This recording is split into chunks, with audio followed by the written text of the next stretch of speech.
음, 우리 지난주에 시간상 다 못 읽고 두 번째 단락까지만 하고 끝나서 지난주에 했었던 거 세 번째 거 마무리하고 오늘 거 넘어갈게요. 지난 시간에 했던 게 행정상 손해배상. 네.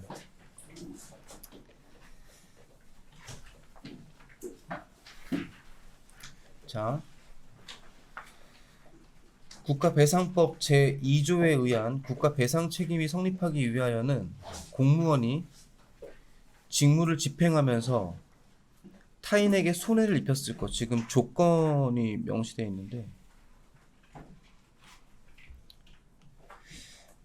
즉 공무원이 직무집행상 타인에게 손해를 입혀야 되고, 그리고 두 번째가 공무원의 가해행위. 이게 고의이건 과실이건 상관이 없어요.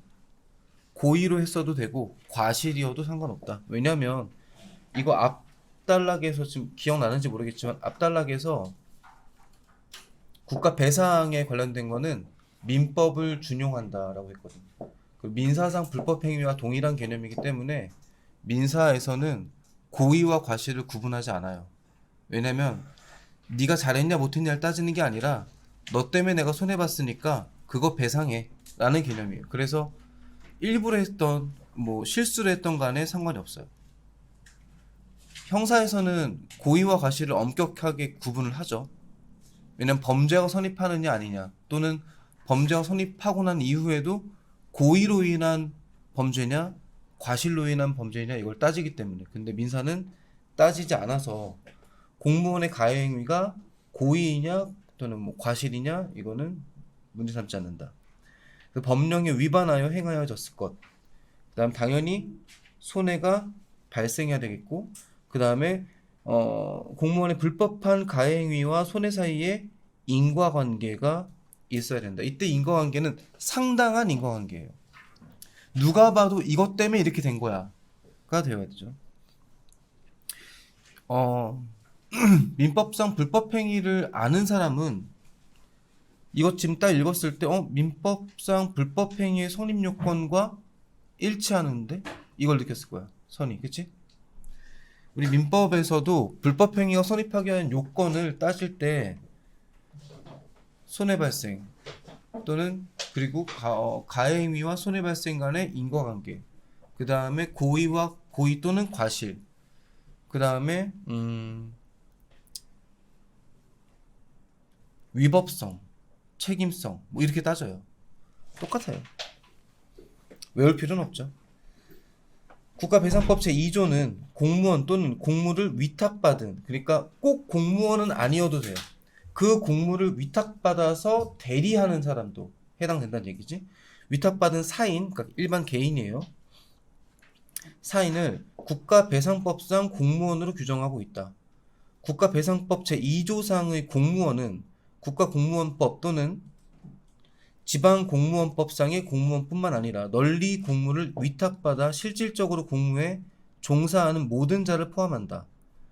공무를 위탁받은 사인, 공무를 수행하는 공무수탁사인, 공무를 수탁받은 일반 개인이란 뜻이죠. 행정 업무의 대행자, 행정보조자도 다 여기에서는 유권 해석으로 입법 과정에서 이들 다 공무원이야 라고 해놓은 거예요. 그런데 판례가 소집 중인 향토 예비군을 국가배상법상의 공무원으로 보면서, 즉 예비군 알죠? 근데 예비군은 소집하기 전과 후로 나뉠 텐데 예비군 훈련을 받는 동안에, 즉 그때의 향토 예비군은 국가배상법상 공무원으로 인정을 해주는데, 의용소방대원은 국가배상법상의 공무원이 아니라고 본 것은 엇갈리는 사례이다. 여기서 의용소방대는 정식 소방관이 아니에요. 그러니까 지역에서 그 소방 업무 보조하기 위해서 왜 의용 조끼 같은 거 입고 돌아다니는 사람이 있어요. 한 번도 본 적 없을 수도 있는데 그런 거 있잖아요. 뭐 녹색 어머니회 같은 그런 조끼. 그런 조끼 있고 뒤에 의용 소방대라고 써 있어요. 그러니까 이제 둘이 자원봉사자 개념이죠. 2인 1조로 돌아다니면서 이제 뭐 화재 감시 이런 거 하는 분들. 이들은 국가배상법상 공무원이 아니다. 공무를 위탁받은 공공단체는 공무수탁자이고 공무수탁 사인은 아니지만 공무수탁 사인에 준하여 국가배상법 제2조의 공무원으로 보는 것이 타당하다. 그러나 판례는 공무를 위탁받은 공공단체 자체는 배상법 제2조 1항의 공무원으로 보지 않았고 단체 자체는 공무원으로 보지 않았다. 공공단체의 직원을 공무원으로 보았다.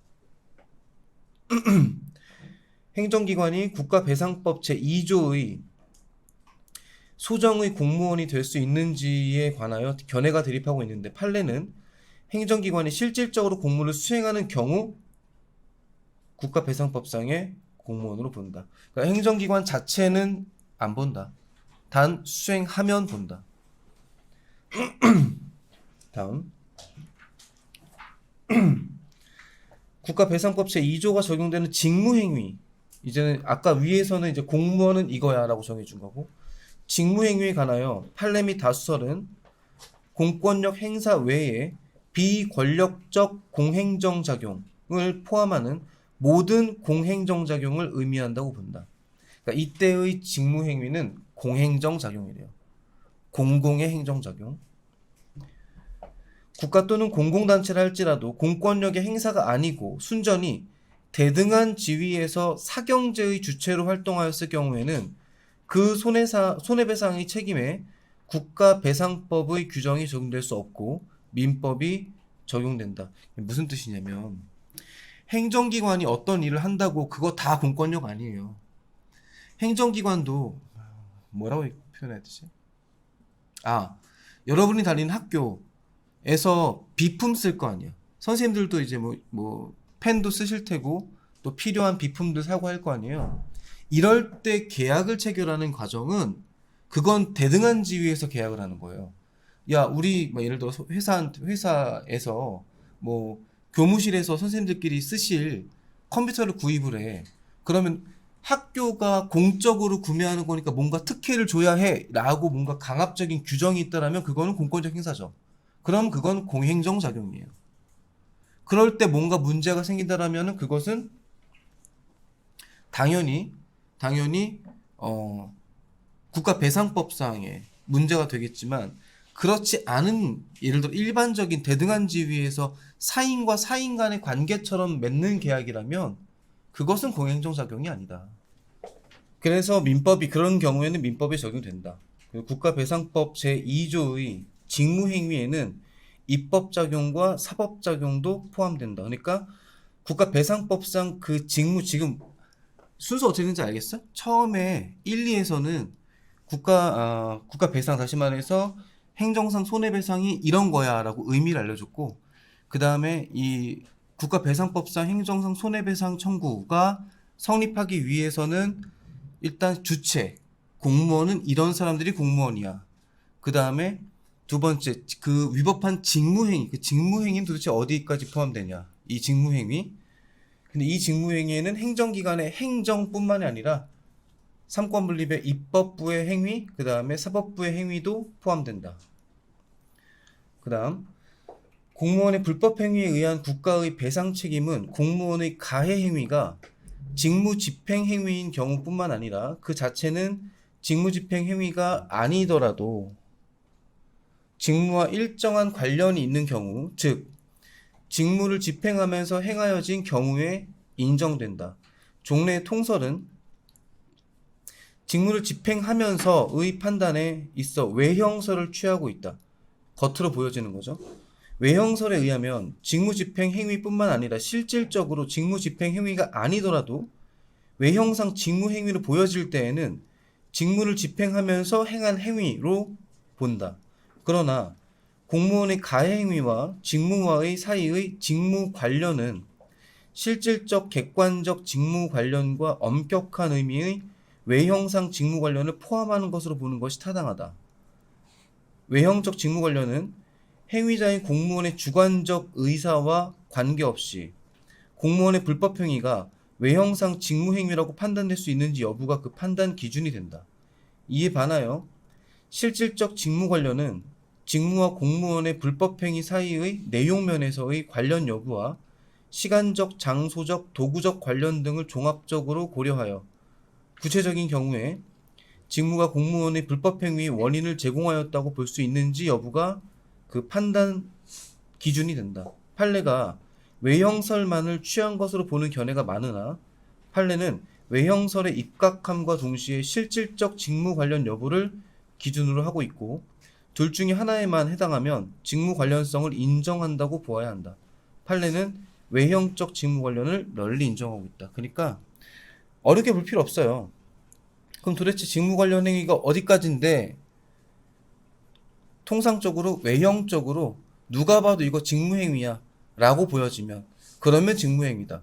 근데 겉으로 누가 봐도 이건 공무원의 직무행위인데 자기 머릿속으로만 자 A가 직무행위야. 그런데 A란 행위를 하면서 내 마음속에선 이건 직무행위가 아니다 하면 이게 직무행위가 아닌 게 되느냐. 아니다라는 거지. 그건 직무행위가 맞다 라고 판례도 외형설의 입장을 취하고 있다 이 얘기예요. 그 다음 국가배상법은 법령 위반을 요구하고 있는데 학설은 일반적으로 국가배상법상의 법령 위반이 위법 일반을 의미하는 것으로 보고 있고 판례도 그러하다. 그러나 국가배상법상의 위법의 구체적 의미, 내용에 관하여 학설은 대립하고 있다. 국가배상법은 법령 위반을 요구하고 있는데 법령 뭔지 알죠? 법 또는 명령 다 말하는 거예요. 여기서 법령이 무엇을 의미하는지에 관하여 학설의 일반적 견해는 법 일반을 의미한다고 본다. 성문 법령뿐만 아니라 관습법, 법의 일반 원칙, 조리 등 불문법도 포함한다. 행정규칙은 법규성을 갖지 않는 한 법령에 포함되지 않는다는 견해가 일반적이다. 무슨 뜻이냐면 헌법 위반은 너무 당연하니까. 그러니까 법령이라고만 정해놨잖아요. 그러면은 흔히 말하는 법률, 의회에서 제정한 법률, 그 다음에 대통령령과 같은 시행령. 왜냐면은 그 명령은 행정부에서 발표하잖아요. 대통령이 하는 시행령이 있고 총리가 발표하는 총리령이 있고 각부 장관이 발표하는 부령이 있는데 여기까지 즉 법령에 대해서 위반한 것. 근데 이 법 일반 즉 법령은 흔히 말하는 관습법도 포함되고 법의 일반 원칙, 조리 등의 불문법도 포함한다. 그런데 이렇게 말하면 그럼 포함되지 않는 거 없지 않나요? 라고 생각할 수도 있어. 관습법이 뭔지 알아요? 관습법은 일반적으로 우리 법전에 써 있는 법이 아니에요. 근데 이러이러했던 관행이 있어 라고 한다고 관습법이 아니야. 그럼 다 갖다 붙일 수 있잖아. 이런 적 있었잖아. 그럼 관습이구나. 이거 아니고요. 오랜 기간 동안에 그 반복된 관행이 있어야 돼요. 근데 그 반복된 관행이다라는 여부는 우리가 판단하는 건 아니고 이제 법원에서 판단하겠지. 근데 뭐 한두 번인 경우는 아니에요. 대표적인 게 사실혼 관계 같은 내지는 뭐 법정 지상권, 분묘 기지권 몰라도 돼요. 점점 어려워지는데 그냥 관행이지만 오랜 반복된 관행이 필요하고 법적 확신이 있어야 돼요. 일반적인 상식을 가진 국민들이 이거 법 아니었어? 라고 할 만큼의 법적 상식이 필요합니다. 그럴 때 이 관습법으로 인정하고 법의 일반 원칙은 이건 뭐 두말할 것 없이 당연히 법이에요. 이거는 문명을 가지고 있는 국가라면 어느 나라건 공통적으로 승인하고 있는 원칙이 있어요. 신의성실의 원칙, 권리남용 금지의 원칙, 손해배상의 원칙, 과실책임의 원칙, 기타 등등. 이거 우리나라뿐만 있는 게 아니라 전 세계 다 있는 거거든. 당연히 이거는 근데 법이죠. 법에 써 있어요. 내가 지금 얘기했던 거 다 민법에 써 있어요. 그 다음에 조리는 많은 사람들이 공통적으로 승인하고 있는 사회 통념, 그다음에 선량한 사회 풍속 이런 것들이 조리예요. 근데 이것도 뭐 다 갖다 껴 붙이면 되는 거 아니냐? 이것도 다 법원에서 일정 부분 판단이 이미 되어 있는 상태예요. 그런데 규칙은 안 된다고 돼 있죠. 규칙이 법규성을 갖지 않는 이상은 포함시키지 않는다. 왜냐하면 규칙은 최하위 법규거든요. 헌법, 법률, 명령, 조례, 규칙. 규칙까지는 아니다. 이 말이지. 그러니까 여러분은 그냥 간단하게 법령 위반이란 법률과 명령. 오케이. 이게 그러니까 그런 거 있잖아요. 법전에 적혀 있지 않으면 뭐 죄가 없다 뭐 이런 거. 아, 좋은 질문이요. 그게 모든 법에서 그렇게 적용되는 건 아니고 형법만 그래요. 민법은 아예 대놓고 지금 우리가 말하고 있는 관습법이라던가 조리라던가 계속 앞에서 나왔던 판례라던가 이런 것들은 불문법이라고 하거든. 그러니까 법전에 써 있지 않다. 즉 성문화되어 있지 않다라는 얘기인데 민법은 1조에서 아예 써놨거든. 민사에 관하여 법률이 없으면 관습에 의하고 관습이 없으면 조리에 의한다. 근데 완전 반대로 형법에서는 불문법을 완벽하게 금지시켜요. 그러니까 우리 형법전에 그 형법이 이름이 형법인 형법도 있고 이름은 형법이 아니지만 형법과 같은 역할하는 법도 있어요. 뭐 특정범죄 가중처벌법 이거 다 형법이잖아요. 이런 데 써있지 않으면 그건 그 어떠한 경우에도 범죄로 성립시키지 않겠다. 그 이제 형법의 고유한 특성이지. 좋은 질문. 이런 질문 하라고. 오케이. 다음 고의. 고의란 일정한 결과가 발생하리라는 것을 알면서도 행위를 하는 것을 말한다. 보통 이제 미필적 고의라는 말 많이 쓰잖아. 그치? 주관설은 과실을 해당 직무를 담당하는 평균적 공무원이 통상 갖추어야 할 주의 의무를 해태한 것, 그러니까 등한시한 것, 뭐 이렇게 해석하면 되겠죠. 그것을 의미한다고 본다. 주관설의 논거는 국가배상법이 국가배상법상 과실을 공무원의 과실로 규정하고 있다는 데 있다. 그런데 주관설은 피해자 구제의 관점에서 과실 개념을 객관화하고자 노력하고 있다. 즉, 국가배상법상의 과실은 해당 가해 공무원의 주의 능력을 기준으로 하여 판단되지 않고 해당 직무를 담당하는, 그러니까 그거 한 그 사람의 주의 의무로 판단하는 게 아니라 그 일들을 하고 있는 평균적인 공무원이 판단할 수 있는 정도의 주의 능력. 왜냐면 사람마다 지능지수라던가 이런 것들 다 다른데 사실 뭐 공무원 정도 됐으면 일정 수준의 주의 능력은 있지 않겠어?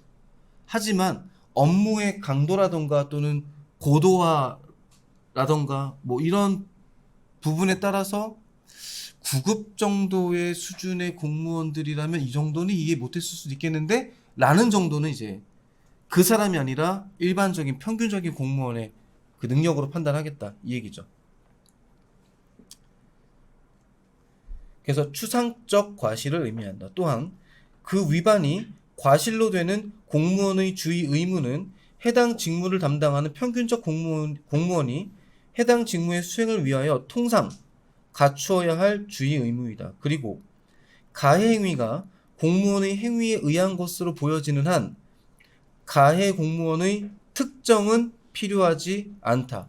그러니까 누가 한 거야? 이건 중요하지 않다. 그러니까 이런 거 할 때 제일 흔하게 나오는 문제가 뭐냐면 왜 그 구청이나 시청 공무원들이 또는 구청이나 시청에서 위탁받아서 상하수도 공사 같은 거 하는 경우 많아요. 이제 맨홀 뚜껑 열고 안에 들어가서 공사하고 이제 공사 안 끝나면 거기다 뭐 바리케이트 같은 거 세워놓고 거기 통과를 못하게 만들어 놓는다거나. 근데 공사가 끝나면은 맨홀 잘 닫고 그러고 이제 가야 될 거 아니야. 근데 그걸 제대로 하지 않고 맨홀 뚜껑 뭐 좀 비스듬하게 덜 닫아놨다. 이거 누가 했냐는 중요하지 않다는 거지. 특정할 필요는 없다. 이거 갑 네가 한 거야? 이거 을 네가 한 거야? 이건 왜 중요해? 국가가 배상하는 거고 공무원의 행위가 위법한 건데. 이해되죠? 무슨 말인지? 자, 최근에 유력한 소수설은 프랑스의 입법례에서와 같이 국가배상법상의 과실을 객관적으로 파악하여 국가작용의 흠으로 보고 있다. 판례는 객관적 주관설을 취하고 있다. 다만 최근 판례 중에는 객관적 주의 의무를 결여하여 처분이 객관적 정당성을 상실한 정도에 이르러야 과실이 인정된다고 본 판례도 있고, 위법 판단과 과실 판단을 통합하여 객관적 정당성의 결여를 국가 배상 책임의 책임 요건으로 보는 판례도 있다. 판례에 의하면 과실의 입증 책임은 민법상 불법 행위 책임에서와 마찬가지로 피해자인 국민에게 있다. 왜냐하면 내가 피해를 봤어요라고 주장을 피해자가 할 거 아닙니까? 주장하는 사람이 그 피해 사실을 입증을 해야 돼요. 네. 마지막, 공무원의 불법 행위가 있더라도 손해가 발생하지 않으면 국가 배상 책임이 당연히 인정되지 않겠지. 손해가 발생하지 않았는데 왜 책임이 나타나겠어요? 국가 배상 책임의 성립 요건인 손해는 민법상 불법 행위에서의 손해와 동일하다. 물질적 손해뿐만 아니라 정신적 손해도 포함된다. 다만 순수한 반사적 이익의 침해만으로는, 자, 이 말 조금 어렵죠?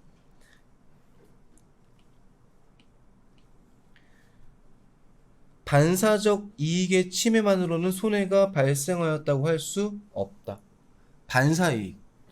얘 보고 볼게요. 예를 들면 공익 보호만을 목적으로 하는 엄격한 허가 요건으로 인하여 기존 업자가 받는 사실상 독점적 이익은 반사적 이익에 불과하므로 위법한 영업 허가가 행하여짐으로써 그동안 누렸던 독점적 이익을 상실하게 된 경우에 국가배상법상 손해를 입었다고 볼 수 없다는 이유로 국가 배상 책임을 인정하지 않을 수 있을 것이다.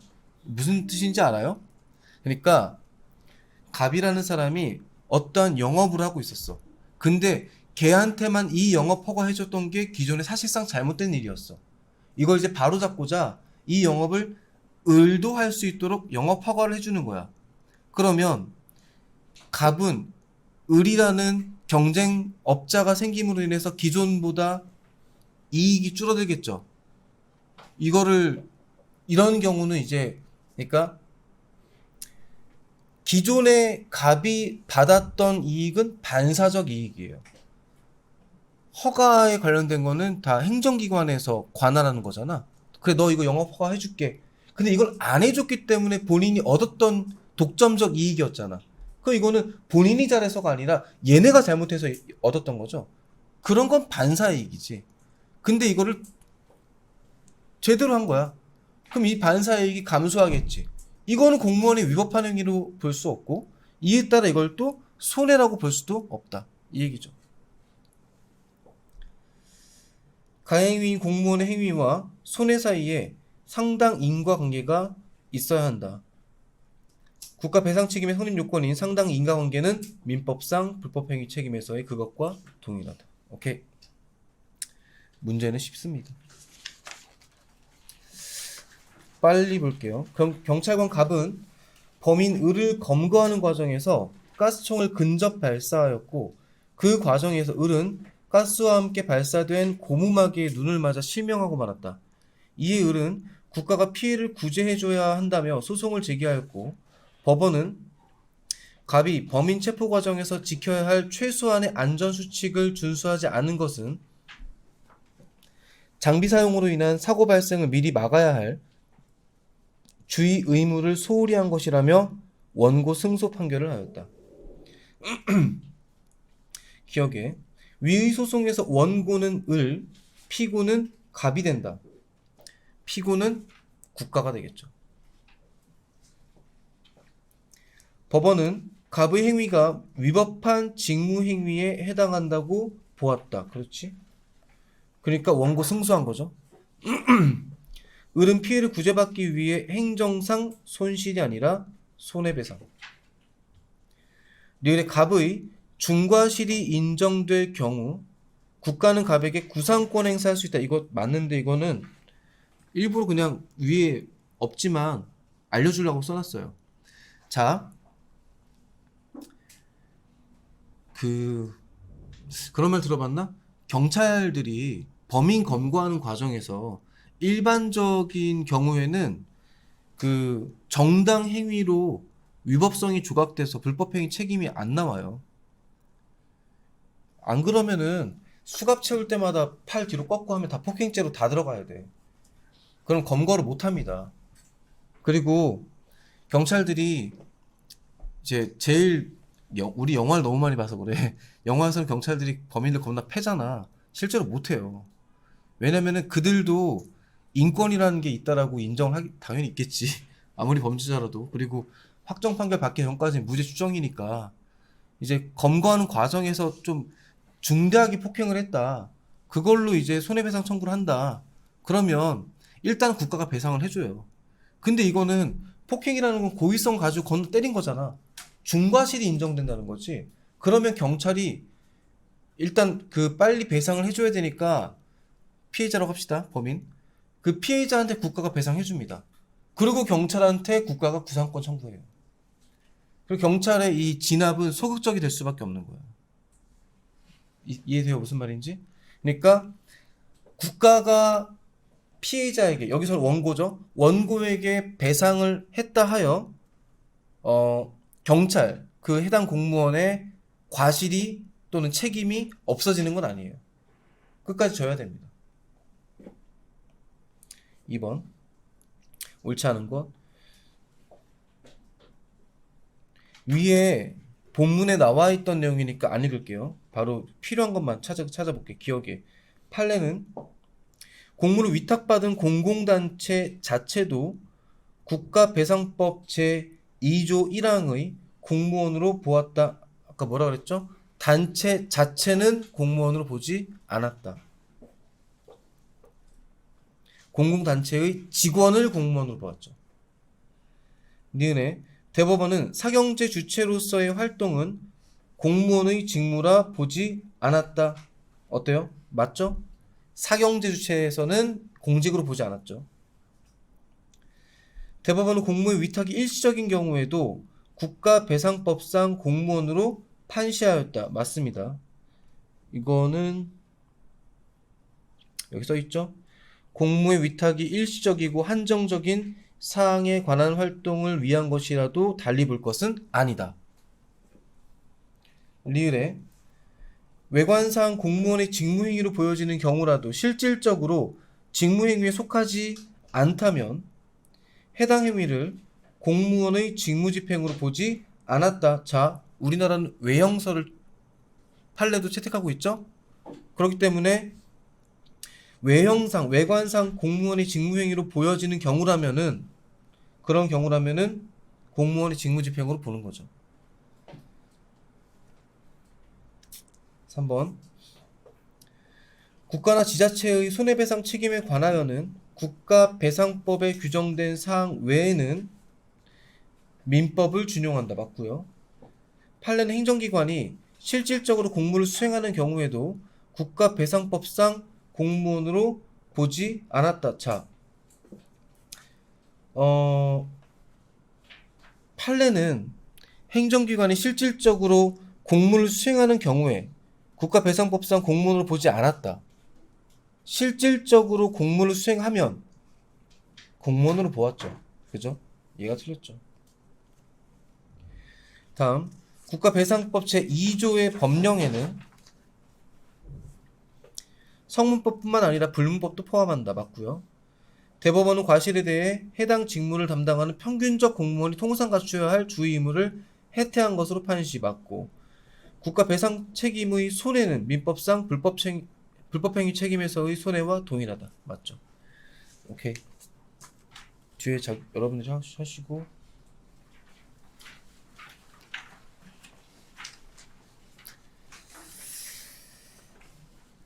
손실보상을 먼저 할게요.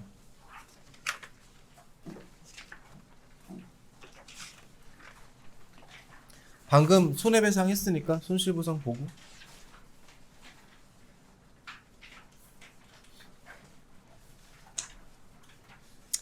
자, 뭐 지난 시간에 잠깐 언급했었으니까 행정상 손실보상은 저 손실이에요. 적법한이죠. 위법한이 아니라 적법한 공권력 행사에 의해 국민에게 가해진 특별한 손실을 공적 부담 앞의 평등의 원칙에 근거하여 국가나 지방자치단체 또는 공익사업의 주체가 그 손실을 보상하여 주는 것을 의미한다. 손실보상의 헌법적 근거는 헌법 제23조 제3항 공공필요에 의해 재산권에 대한 수용, 사용, 제한 및 그에 대한 보상은 법률로서 하되 정당한 보상을 지급하여야 한다라고 규정하고 있다. 우선 이 규정은 재산권의 수용은 공공필요가 있는 경우에 하나며 또한 법률의 근거가 있는 경우에만 가능하도록 하고 있다. 다음으로 공공필요를 위한 재산권 침해의 근거를 법률로 정하는 경우에 입법자는 반드시 보상에 관한 사항도 법률로 규정하도록 하고 있다.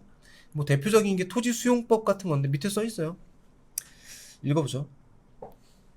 또한 입법권은 손실보상에 관한 규정을 제정함에 있어 무한정의 재량을 갖는 것이 아니라 정당한 보상이 되도록 규정하여야 한다는 것을 분명히 하고 있다. 공익사업을 위한 토지 및 취득 및 보상에 관한 법률 토지보상법은 공익사업을 위한 토지 수용의 근거 및 보상의 기준과 절차 등을 규정하고 있다. 토지보상법 이외의 하천법 등 개별법에서 공공필요에 의한 재산권 침해에 대한 보상이 규정되고 있다. 무슨 말인지 알아들었죠? 자, 본인의 땅 이런 것들을 국가가 공공 목적으로 수용 내지는 사용 내지는 제한을 할 때에는 법률에 근거해야 하는데 입법부에서 제정한 법률이 거기 나와 있는 토지보상법 이런 법률이 있고 이 법률에 근거해서 제한 내지는 사용 내지는 수용을 하되 적절한 보상도 규정되어 있어야 된다. 그리고 이 법 외에도 하천법에도 규정되어 있다. 이런 얘기죠. 행정상 손실보상이 인정되기 위하여는 적법한 공용 침해로 손실이 발생하였고 당의 손실이 특별한 손해 즉 희생에 해당하여야 한다. 적법한 공용 침해라 함은 공공필요에 의하여 법률에 근거하여 가해진 국민의 권익에 대한 침해를 말한다. 재산권에 대한 수용 사용 제한은 공공필요가 있는 경우에 하나여 인정된다. 즉 공공필요는 수용의 정당화 사유가 된다. 공공필요라는 말은 공공의 이익을 위해서 뭐 도로를 만든다던가 교량을 건설한다던가 이런 것들이겠지. 그런 것들이 수용의 정당화 사유가 된다.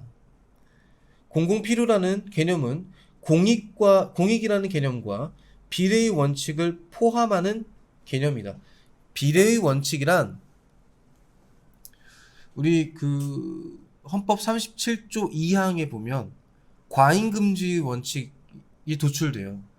그러니까 기본권을 제한할 때 이 과잉금지 원칙과 같은 말이에요. 같은 의미입니다. 비례의 원칙은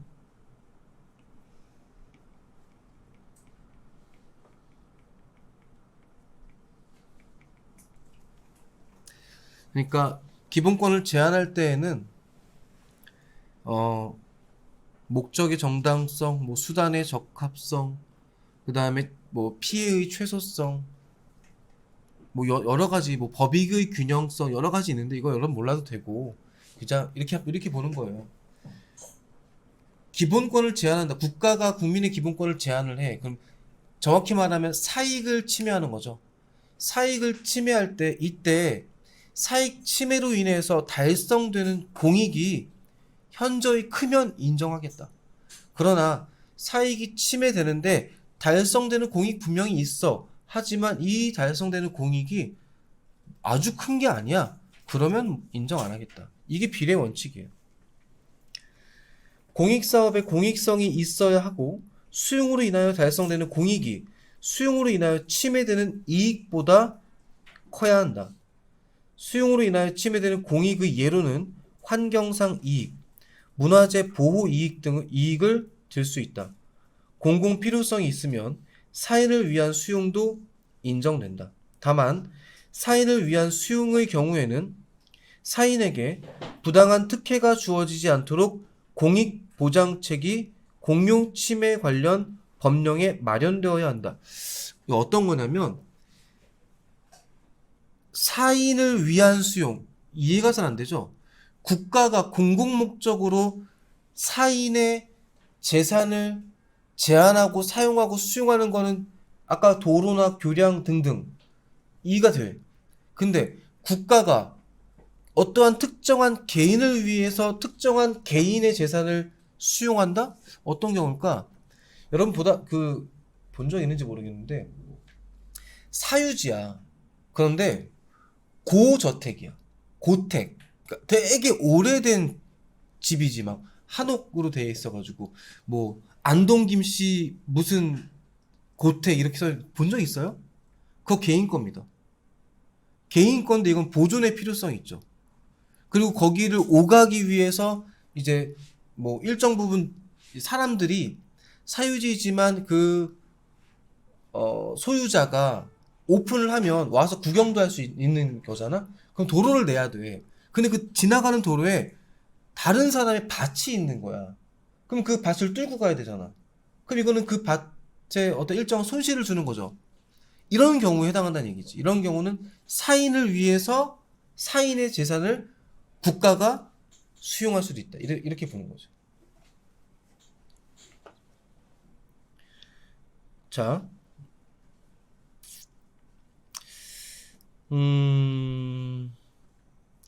그리고 거기 당연히 부당한 특혜가 주어지면 안 된다는 건 뭐 너무나 당연한 얘기고.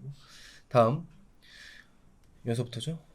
공공의 필요만으로 수용이 가능한 것은 아니며 법률 유보의 원칙상, 법률 유보의 원칙이란 것은 행정을 할 때에는 법률에 근거해야 한다는 뜻입니다. 법률 유보의 원칙상 법률에 근거가 있어야 한다. 토지보상법 제4조는 토지를 수용 또는 사용할 수 있는 사업을 열거하고 있다. 써 있다는 소리죠.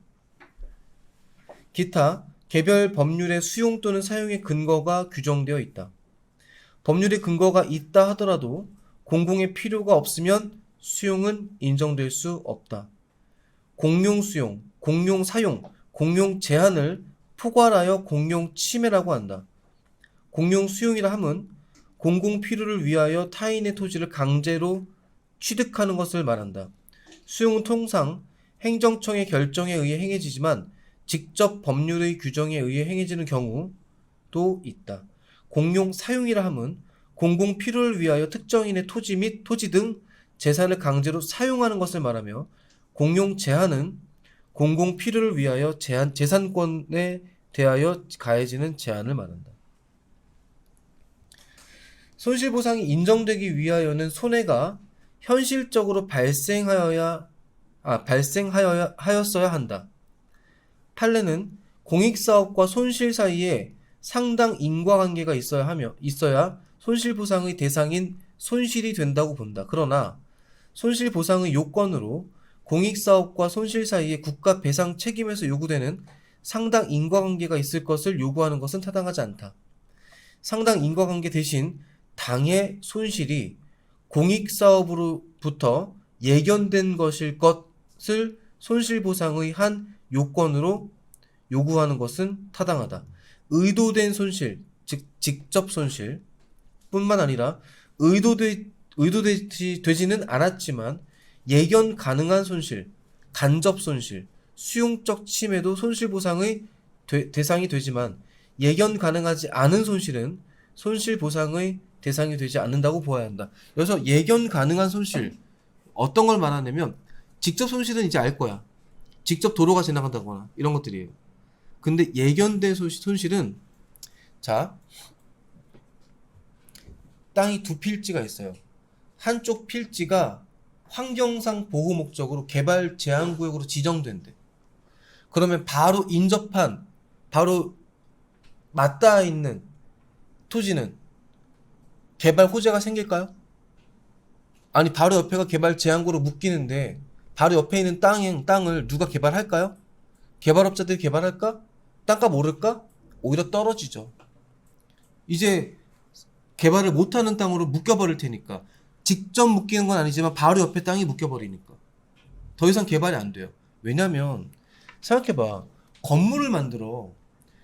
근데 자 이렇게 있어 땅이. 여기가 이제 제한구역으로 묶였어. 그럼 공용 제한돼 버리는 거야. 그런데 여기는 안 묶였어. 여기는 개발할 수 있겠지 라고 생각하지만 그렇지 않습니다. 건물을 여기다 만약에 건물을 세운다? 화가 안 나. 왜냐면 건물을 세울 거면은 건물을 통과할 수 있는 도로가 사방이 다 뚫려 있어야 돼요. 도로뿐만이 아니라 비상으로 탈출할 수 있도록 모든 게 뚫려 있어야 된다고. 근데 여긴 개발이 안 돼. 도로를 못 내. 그럼 누가 건물을 짓냐? 안 짓지. 그냥 할 수 있는 거 뭐밖에 없느냐? 그냥 여기서 본인 혼자 집 짓고 그냥 살아야 돼. 그럼 땅값이 원래 뭐 요만큼이었던 땅값도 떨어지죠, 당연히. 떨어지죠. 이것도 손실이다. 이것도.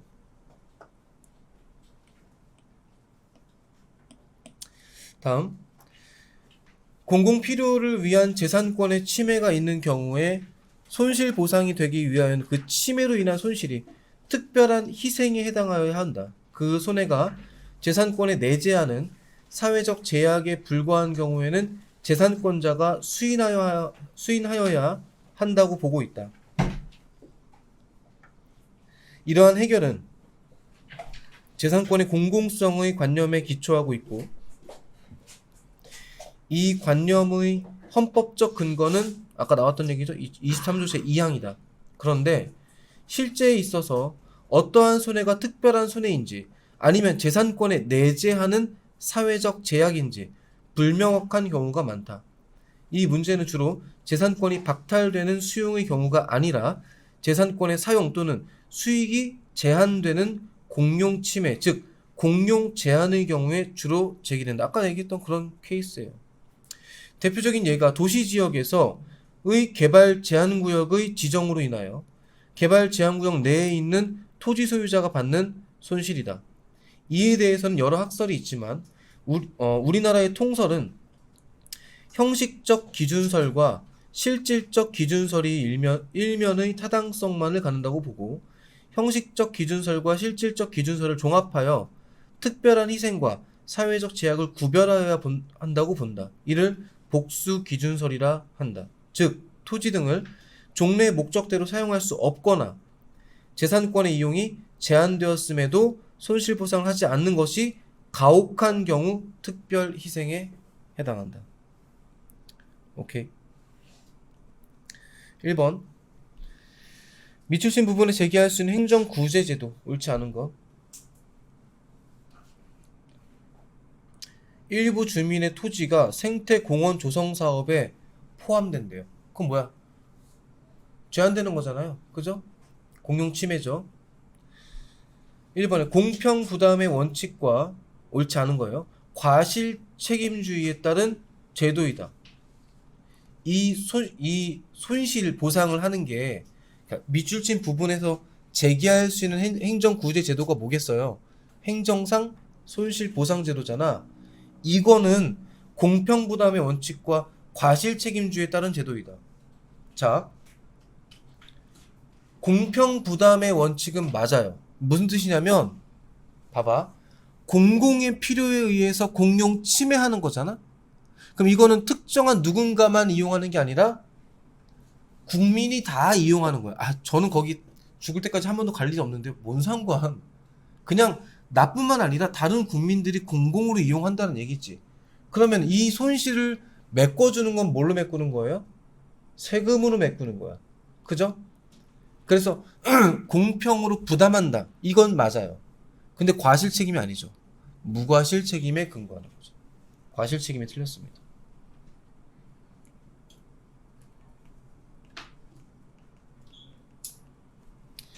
구제 정도가 미흡할 경우 행정심판이나 소송을 제기할 수 있다. 이건 뭐 상식적으로 당연한 거죠. 특별한 규정이 있는 경우를 제외하고는 현금으로 구제함이 원칙이다. 맞아요. 여기서 말하는 현금이라는 것은 현금 뭉치로 준다 이 소리가 아니에요. 유통되는 통화로 준다는 소리야. 단 예외적으로 다른 땅을 대신 줄 수도 있어요. 공공의 필요성에 의한 재산권의 수용, 사용 및 제한이 있어야 청구할 수 있다. 맞고, 공익을 위한 개인의 재산권에 가해진 특별한 희생을 국가가 구제하고자 하는 것이다. 맞죠? 이번에 옳은 것. 정부는 세무지역의 인구가 증가하여 식수가 부족하자 땡땡댐을 건설하기로 하였다. 그 과정에서 갑의 과수원과 집이 합법적 절차에 따라 수몰 예정 지역에 포함되어 갑은 정든 고향을 떠나게 되었다. 딱 봐도 손실보상이죠. 재산적 손해와 정신적 손해가 전보의 대상이 된다. 정신적 아니 내 땅이 수용되는데 정신적 피해를 왜 받지? 트라우마 뭐 이런 거 아니잖아. 상식적으로 정신적 피해를 어떻게 말이 안 되지? 이 땅은 제가 어렸을 때부터 뛰어놀고 흙 퍼먹던 땅이에요. 뺏기면 저는 정신적 피해를 볼 것 같아요. 이거는 근데 막 이런 경우 계시. 어머니 무덤이 된다. 그 묘소는 아까 분묘기지권 얘기했잖아요. 묘소는 어지간하면 공용 수용 안 해요. 국가도 그 도라는 게 있지. 어떻게 조상이 묻혀 있는 그런 것들 보통 선산이라고 하거든. 선산은 개발이 안 돼요. 요새 그 뉴스 열심히 보는 사람들은 알 거야. 양평에 선산은 개발이 안 됩니다. 선산을 개발하려면 토지 그 형질 변경 신청을 해야 되는데 허가가 안 나요. 그래서 그런 건 손실보상의 대상이 거의 될 리가 없죠. 네. 물론 무연고자들이 모여 있는 그런 것들은 공고를 해요. 언제까지 여기 다 밀어버릴 거니까 자기 누가 있으면 데려가라. 선생님이 혼자 산에 자주 가거든. 집 근처에 계양산이라고 있어. 실제로 잠깐 쌤도 그 계양 쪽 거기서 가요? 아니 멀지 않아. 한 30분 차 타고. 집 옆에 산이 있는 건 아닐 거 아니야. 차 타고 가야 돼. 거기를 가. 이제 코스 끝나고 마지막 거의 도착 지점쯤 올 때쯤 되면 거기에 묘가 있어요. 3개 정도. 그리고 거기에 계양구청에서 팻말을 붙여놨어. 언제 이후. 그러니까 무연고 묘시 해가지고 아무도 돌보지 않는 거야. 그러니까 이거를 기간은 언제까지 줄 테니까 이때 이후에 이장 예정임이라고 써놨어. 그럼 거기 개발할 거니까 빨리 빼가라 이거지. 연고자가 있는 사람, 그러니까 가족이 있거나 하면은 못 해요 그거를. 권노인. 네? 권노인. 독거노인이라는 말 그대로 이 사람 돌아가신 거예요? 돌아가신 분이고 매장이 되어 있는데 돌볼 가족은 한 명도 없다? 그러면 파지겠죠. 네. 없어지겠죠. 그러면 그런 이제 유해 다 국가가 그냥 파서 버리진 않아. 나라가 그렇게 무도하진 않아. 그거 다 이장 절차 거쳐서 유해 다 수습해가지고 화장한 다음에 그 유골함에 넣어가지고 그 공용으로 보관하는 곳이 있어. 거기 대신에 이름이 안 써있겠지. 넘버가 써있겠지. 그러다가 이제 일정 기간 지나 거기서도 보관 기간이 경과하면 이제 다 폐기 처분합니다. 그때는. 결국은 폐기 처분 되지 않을까? 그런 얘가 왜 예전에 그 교도소 같은 데서 죽은 사람들 그런 사람들 사형 당하거나 근데 가족이 없어 아니면 가족이 있는데도 불구하고 인연 끊었어 그러면은 이제 보관해 두다가 나중에 다 버려요. 산에다 다 버려버려요. 그럼 이제 귀신 되는 거지 뭐.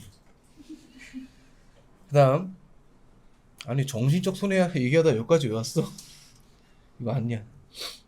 얘는 영조물의 설치 관리 하자에 따른 손해 전부를 포함한다. 자, 영조물, 그러니까 국가가 공공 목적으로 만들어 놓은 모든 어떤 물건들, 도로, 다리, 이런 거 다 영조물입니다.